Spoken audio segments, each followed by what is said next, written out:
Hey everybody, it's Pax. I've got a really embarrassing confession.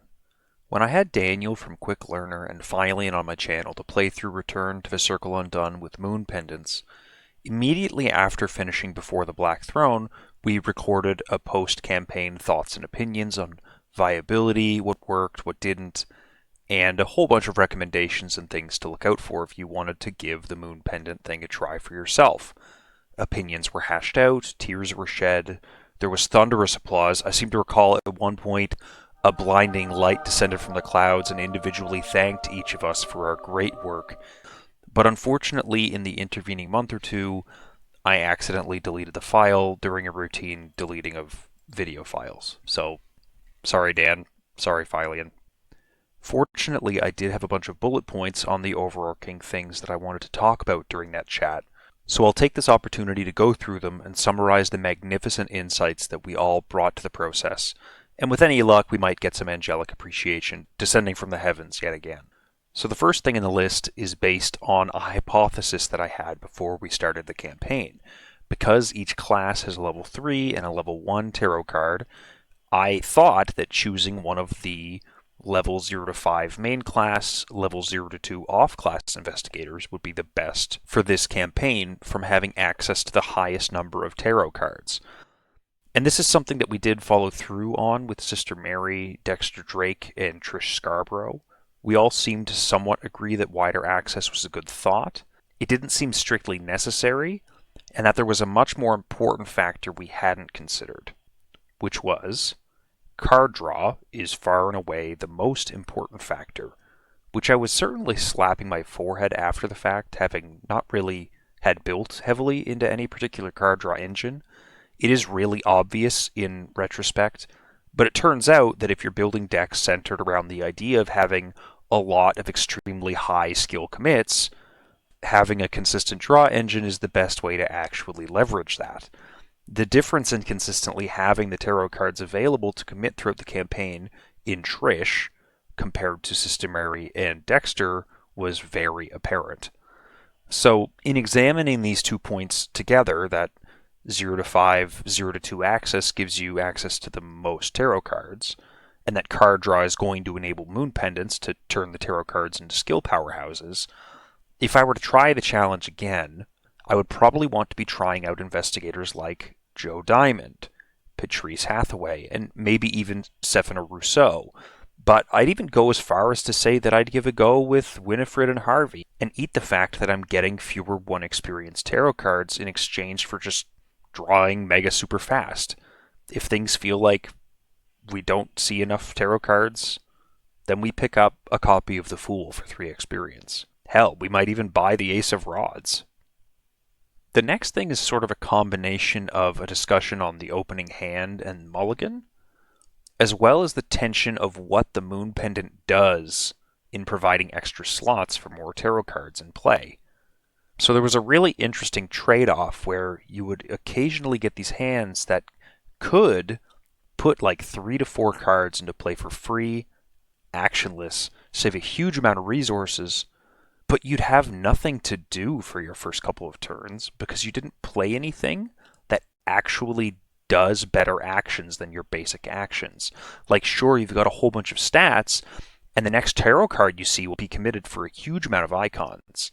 But for every card you put into play for free as a tarot effect, you're necessarily not seeing your card draw engine, your action compression, your spells, allies. And missing those things means that you're going to be standing around just taking card draw actions forever.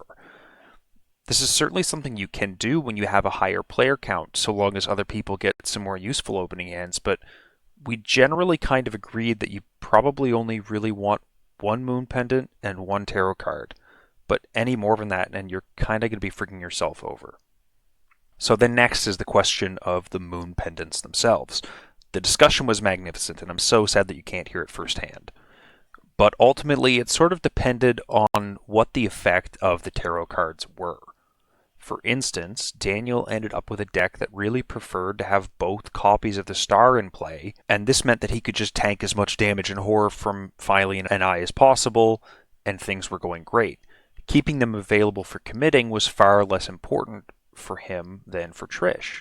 where there was a different problem. Playing too many copies of any given tarot card would end up being costly if you had to play them late, and would pack less punch the later they are put into play, because there's kind of diminishing returns on static boosts, especially in standard, then would have an appreciable impact on how often these big wild icon cards were around for solving problems. The original level 1 tarot cards are quite good for their +1 to your primary active stat, and making it so you don't really need to commit tarot cards to the thing you're already best at, but you get diminishing returns on how many times you really need a +1 intellect. As for the actual efficacy of the moon pendants, the effects of having a bunch of tarot cards in play was generally quite good, but ultimately the real power was in being able to solve problems with basically anyone in really unexpected ways. So I'm Dexter and I need to pull out a wild ass evade, but I don't have an evade spell. No problem. I commit a +6 or a +8 skill card and evade at 8 or 10. Sister Mary needs to pick up a few clues, but Rite of Seeking emptied. A +8, we're investigating at 10 again against the Shroud value. Trish needs to deal with an enemy. Great, we played Black Market and you hit my Spectral Razor, and now you can commit one of these, 8 or 10 wild icon cards to a Spectral Razor that you would have had 4 skill value playing before the commit. So these are all things that happened throughout the campaign that were interesting, but they actually ended up feeling like strong plays because it enabled us to do things in a way where the action efficiency of not needing to hand something off to someone else kind of felt like action compression. If you're able to do things in a self-sufficient way and handle a lot of things on your own, action compression kind of isn't as important. Not unimportant, but less important, because you end up getting your action efficiency by not needing to walk across the map to handle something that you walked away from, or not needing to engage things before fighting when you're just able to test at astronomical values. The next thing that we discussed was player count, and we all sort of agreed that the campaign was probably among the funnest campaigns we'd played in a while, and that it worked really well in 3-player, and by extension would probably have also worked very well in 4-player. We also all agreed that solo is probably just fundamentally not going to work. You'd be doing too many actions that wouldn't end up actually advancing the game, wouldn't set you up to be able to deal with enemies immediately, and wouldn't be actively getting you clues and advancing the objective. Maybe a few solo seekers would be able to eke out something with the moon pendants, but you'd lose a lot of what made the campaign special, where we were able to pitch these wild icons to one another to make someone unexpectedly solve a problem they didn't even think they could solve. So this left 2-player as a big question mark, where we needed to get into the weeds of things a little bit. The mulligan question becomes a lot harder in 2-player, where you have less room to muck around in your opening turn. If you get less of your action compression, you get less of your card draw engine in a 2-player game, you're going to need to find those things, and you're going to have less opportunities to kind of make up for the fact that you needed to stand around just drawing and playing. Generally speaking, the place when moon pendants started to feel good is like 4 icons is where things started to feel alright. 6 and above is when you started to be able to do things you really ought not be able to do at all, where your base value is only 2. But in a 2-player campaign, that means getting 3 of the 4 moon pendants across 2 decks into play.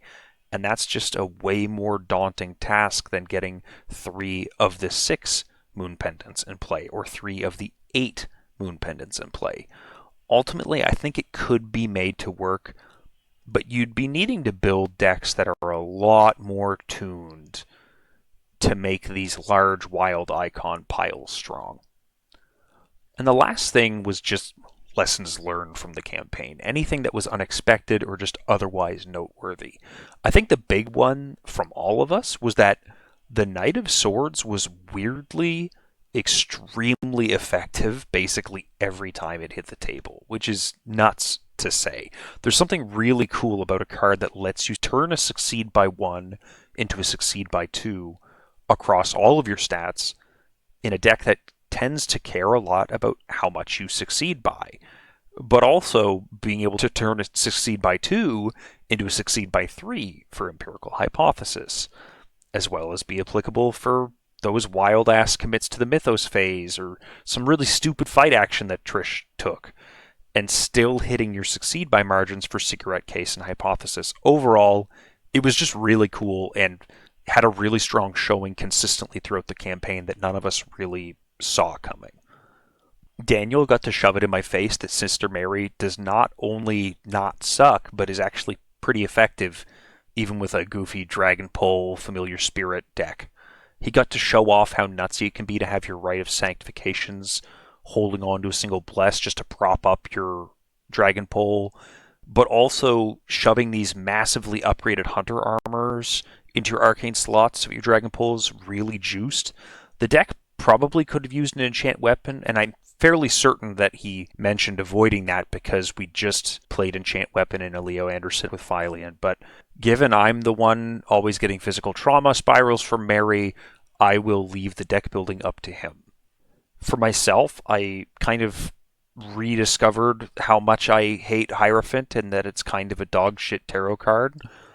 It's fine for the rare opportunity you get to do some slot swapping, but ultimately it's a really expensive way to get slots.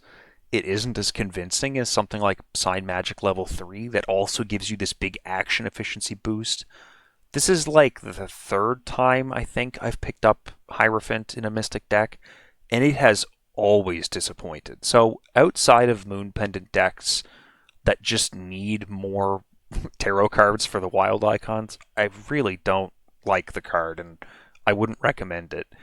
If I were to try Dexter again in a Moon Pendant challenge, I would probably be focusing on a few evasion spells, level 2 pickpocketings, dirty fighting, and maybe a bunch of the level 2 rogue pistols. I wasn't, I guess, anticipating just how much I could freely commit to non-willpower tests, and I think that leaning into the rogue pistols would be a really fun way to kind of flex with these tarot cards, and the pickpocketings would help the card draw problem feel a lot better as well.